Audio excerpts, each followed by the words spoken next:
दोस्तों एसएससी ज्ञान में आप सभी का स्वागत है। आज हम इस वीडियो में एसएससी एमटीएस 2022 के 22 जुलाई को जो एग्ज़ाम हुआ था उसके जीके जीएस की सभी तीनों शिफ्टों के 75 प्रश्नों का अध्ययन करेंगे। तो वीडियो को लास्ट तक देखिएगा और वीडियो पसंद आए तो वीडियो को लाइक और चैनल को सब्सक्राइब ज़रूर कर लें, जिससे आप सभी तक एसएससी एमटीएस और अन्य जीके संबंधी वीडियो टाइम से पहुंचते रहें। तो बढ़ते हैं अपने प्रथम शिफ्ट के प्रश्नों की ओर। 22 जुलाई की प्रथम शिफ्ट में पहला प्रश्न है, 2011 की जनगणना के अनुसार निम्न में से कौन सी भारत की जनसंख्या की सही सीमा है? तो इसका आंसर था 120 से 130 करोड़।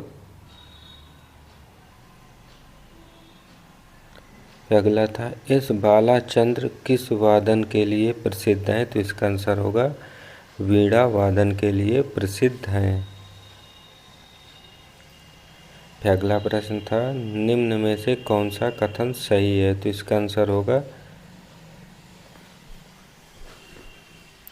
ऑप्शन थर्ड, केवल सेकंड ऑप्शन सही है। द्रवों द्वारा लगाए गए घर्षण बल को कर्षण या ड्रैग कहते हैं।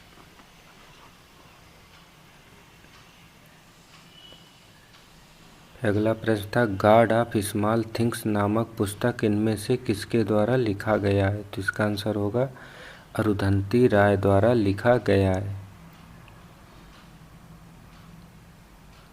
अगला प्रश्न था, निम्न में से कौन अलाउद्दीन खिलजी का गुलाम सेनापति था? तो इसका आंसर होगा मलिक कफूर गुलाम सेनापति था, जो 1296 से 1316 ईस्वी तक अलाउद्दीन खिलजी का शासनकाल रहा था। अगला था, भारत सरकार के किस मंत्रालय द्वारा मार्च 2022 में जेंडर संवाद का आयोजन किया गया था? तो इसका आंसर होगा ग्रामीण विकास मंत्रालय द्वारा इसका आयोजन किया गया था। अगला था, रमा लघु मसूरिका छोटी माता चिकन पॉक्स से पीड़ित है, यह किस प्रकार की बीमारी है? तो इसका आंसर होगा विषाणु जनित या वायरल रोग संबंधी बीमारी है चिकन पॉक्स।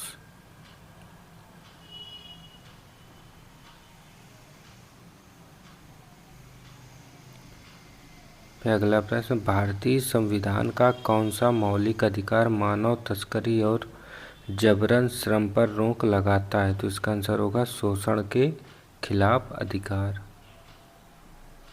अगला था, निम्न में से किसने प्राचीन ग्रंथों के आधार पर विधवाओं के पुनर्विवाह का समर्थन किया था? तो इसका आंसर होगा ईश्वर चंद्र विद्यासागर ने किया था। अगला था, सत्रिया नृत्य शैली मूल रूप से किस राज्य से संबंधित है? तो इसका आंसर होगा असम राज्य से संबंधित है, और यह प्रश्न इस वर्ष भी एसएससी एमटीएस में पूछा गया है।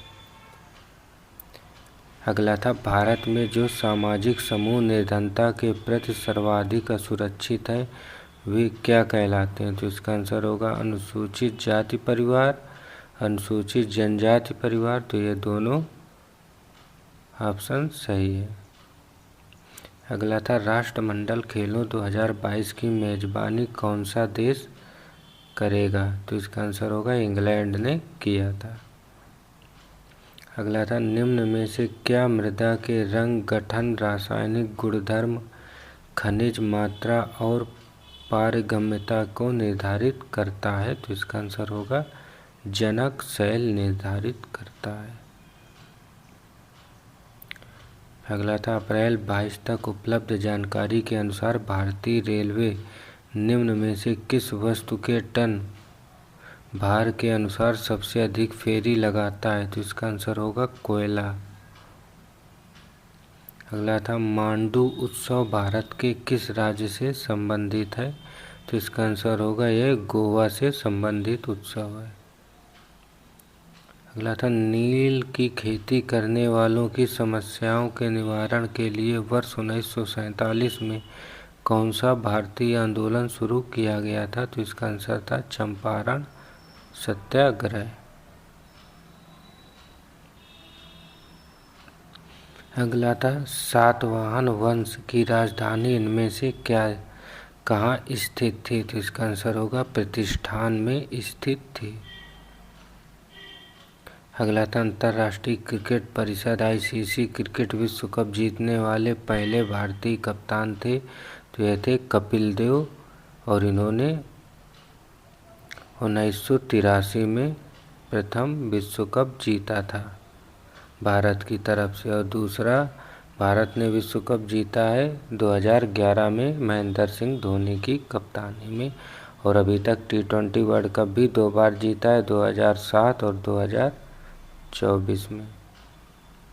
अगला था निम्न में से क्या कोशिका के केंद्रक में मौजूद होते हैं? तो इसका आंसर होगा गुणसूत्र और जीन जो है मौजूद रहते हैं। अगला था इनमें से किसे 2021 में ICC women cricketer of the year चुना गया था? तो इसका आंसर होगा स्मृति मंधाना को चुना गया था।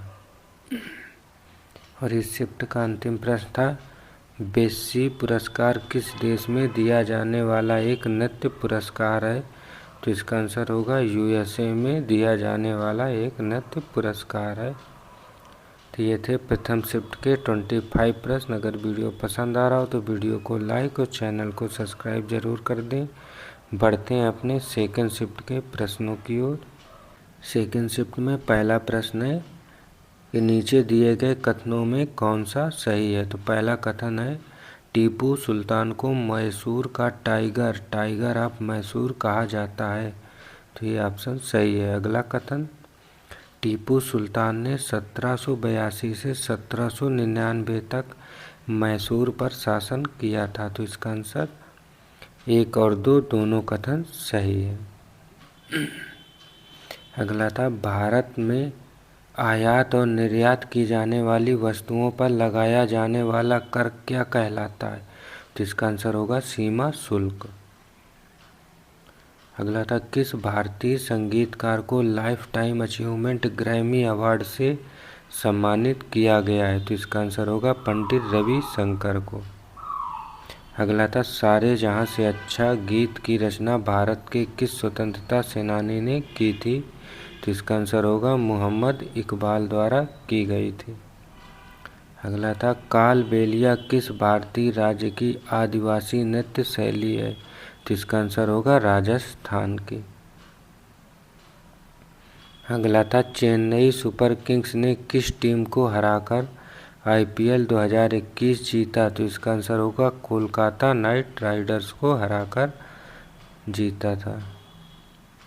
अगला था निम्न में से कौन शनि ग्रह का सबसे बड़ा चंद्रमा है? तो इसका आंसर होगा टाइटन। अगला था राज्यसभा ने राष्ट्रीय औषधि शिक्षा एवं अनुसंधान संस्थान विधेयक 2021 पारित किया। विधेयक में उल्लिखित संस्थान राष्ट्रीय महत्व के और किस मंत्रालय के औषधि विभाग के अंतर्गत आते हैं? तो इसका आंसर होगा रसायन और उर्वरक मंत्रालय के अंतर्गत आते हैं। अगला था अप्रैल 2022 तक उपलब्ध जानकारी के अनुसार राज्यसभा के सभापति कौन थे? तो इसका आंसर होगा एम वेंकैया नायडू। अगला था हॉलीवुड और ब्रॉडवे में अभिनय करने वाले भारत के पहले ओलंपियन कौन थे? तो इसका आंसर होगा नॉर्मन प्रिचर्ड। अगला था उगादि इनमें से किस राज्य का महत्वपूर्ण त्यौहार है? तो इसका आंसर होगा कर्नाटक राज्य। अगला था स्लम डॉग मिलियनेयर पुस्तक के लेखक कौन थे? तो इसका आंसर था विकास स्वरूप। अगला था अप्रैल 2022 तक उपलब्ध जानकारी के अनुसार भारत में किस राज्य में मैग्नीज का सबसे बड़ा भंडारण होता है? तो इसका आंसर होगा उड़ीसा राज्य में। अगला था भारतीय संविधान का कौन सा अनुच्छेद भाषण और अभिव्यक्ति की स्वतंत्रता का अधिकार को परिभाषित करता है? तो इसका आंसर होगा अनुच्छेद 19। अगला था साइट्रिक एसिड सामान्यतः किसमें मापा जाता है? तो इसका आंसर होगा संतरा में मापा साइट्रिक एसिड संतरा में पाया जाता है।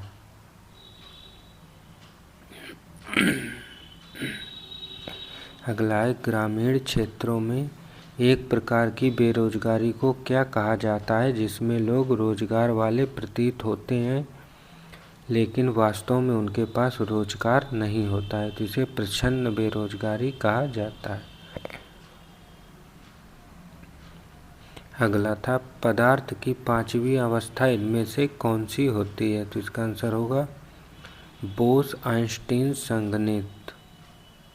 अगला था, मेवाड़ के निम्न शासकों में से कौन खानवा के युद्ध जो 1527 में हुआ था बाबर द्वारा पराजित हुआ था, तो यह थे राणा सांगा, बाबर द्वारा पराजित किए गए थे। अगला था, निम्न में से कौन सा भारत में रोजगार सृजन कार्यक्रम है, तो इसका आंसर होगा स्वर्ण जयंती शहरी रोजगार योजना। अगला था, निम्न में से किस वस्तु या शिल्पी स्थापत्य शैली में गोपुरम नामक प्रवेश द्वार था, तो इसका आंसर होगा द्रविड़ वास्तुकला। अगला था, अंतर्राष्ट्रीय मुद्रा कोष का पहला उप प्रबंध निदेशक किसे नियुक्त किया गया है, तो इसका आंसर होगा गीता गोपीनाथ को।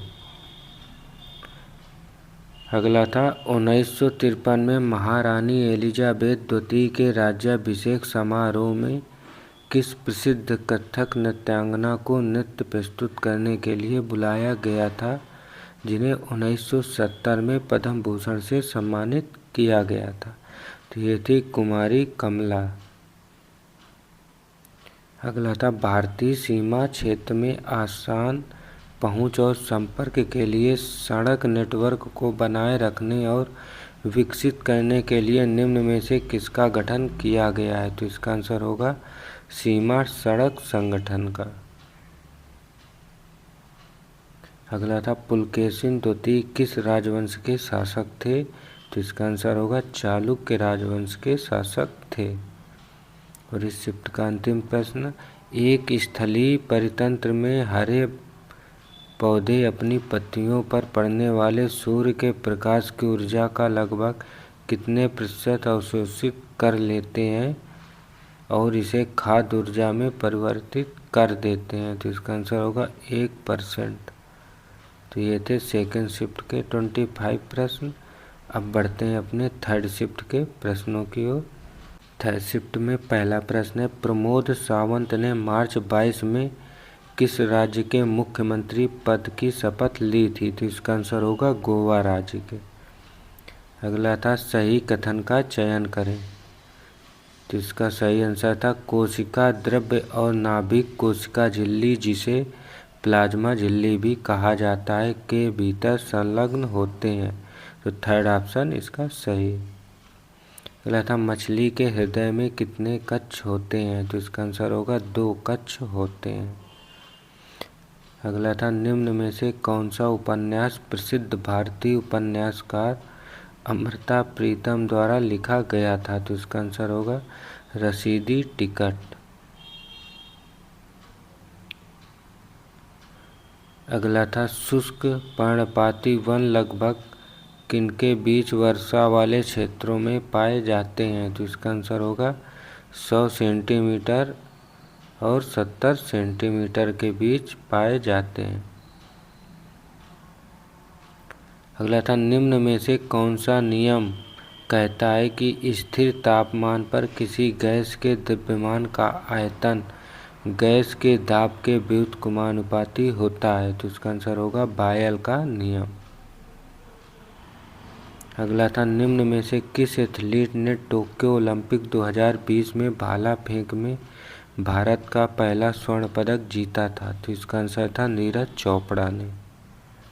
अगला था, भारत के किस क्षेत्र में खेती के आदिम रूप को झूम कृषि के रूप में जाना जाता है, तो इसका आंसर होगा उत्तर पूर्वी क्षेत्र को झूम कृषि के रूप में जाना जाता है। अगला था, भारत में सर्वोच्च न्यायालय का प्रत्येक न्यायाधीश कितनी वर्ष की आयु प्राप्त करने तक पद पर रहेगा, तो आंसर होगा 65 वर्ष की आयु तक। अगला था, 1929 में भारतीय राष्ट्रीय कांग्रेस ने किसकी अध्यक्षता में पूर्ण स्वतंत्रता की मांग की थी? तो इसका आंसर होगा जवाहरलाल नेहरू की अध्यक्षता में पूर्ण स्वराज की मांग 1929 में की गई थी। तथा निम्न में से कौन अभिनय दर्पण के लेखक हैं? तो इसका आंसर होगा नादिकेश्वर। अगला प्रश्न, विकास की आयु 2.5 लाख है भारत का, निम्न में से कौन सा टैक्स उस पर लागू होता है? तो इसका आंसर होगा शून्य टैक्स लागू होगा। अगला था, मार्च 22 में स्त्री मनोरक्षा परियोजना किसके द्वारा शुरू की गई थी? तो इसका आंसर होगा स्मृति ईरानी के द्वारा शुरू की गई थी। तथा विजयालय भारत के किस राजवंश से संबंधित थे? तो इसका आंसर होगा चोल राजवंश से संबंधित थे। अगला था, निम्न में से 326 ईसा पूर्व में किस युद्ध में सिकंदर महान ने पौरव के पोरिस को हराया था? तो इसका आंसर होगा हाइडेस्पसेस का युद्ध में हराया था। अगला था, दिन का अधिकतम तापमान सामान्यतः कितना होता है? तो इसका आंसर होगा अपराह्न में अधिकतम होता है। अगला था, निम्नलिखित भारतीय शास्त्रीय नर्तकियों में कौन पद्म भूषण पुरस्कार प्राप्तकर्ता थे? तो इसका आंसर होगा रुक्मणी देवी अरुणडेल। अगला था, भारतीय संविधान में स्वतंत्रता का अधिकार कहाँ में अनिहित है? तो इसका आंसर होगा अनुच्छेद 19 से 22 में स्वतंत्रता के अधिकार का वर्णन किया गया है। अगला था, आईसीसी महिला विश्व कप 2021-22 की मेजबानी किस देश ने की थी? तो इसका आंसर होगा न्यूजीलैंड ने की थी। अगला था, जंजीरा किला किस राज्य के तट पर अरब सागर में एक छोटे से द्वीप पर स्थित है? तो इसका आंसर होगा महाराष्ट्र के तट पर स्थित है। अगला था, मन्नार की खाड़ी भारत को किस देश से अलग करती है? तो इसका आंसर होगा श्रीलंका से अलग करती है।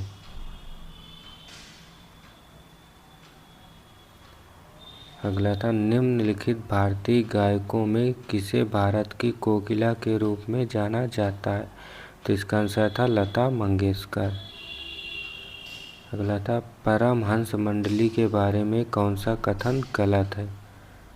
तो इसका आंसर होगा सेकेंड ऑप्शन इसका गलत है। इसके संस्थापक ईश्वर में विश्वास नहीं करते थे, यही गलत है। अगला था, निम्न में किस देश के साथ भारत की भूमि सीमा लागू हुई है?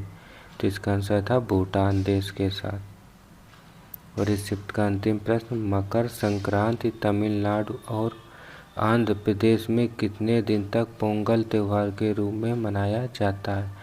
तो इसका आंसर होगा 4 दिन तक मनाया जाता है। और यह प्रश्न इस वर्ष भी SSC MTS में पूछा जा चुका है।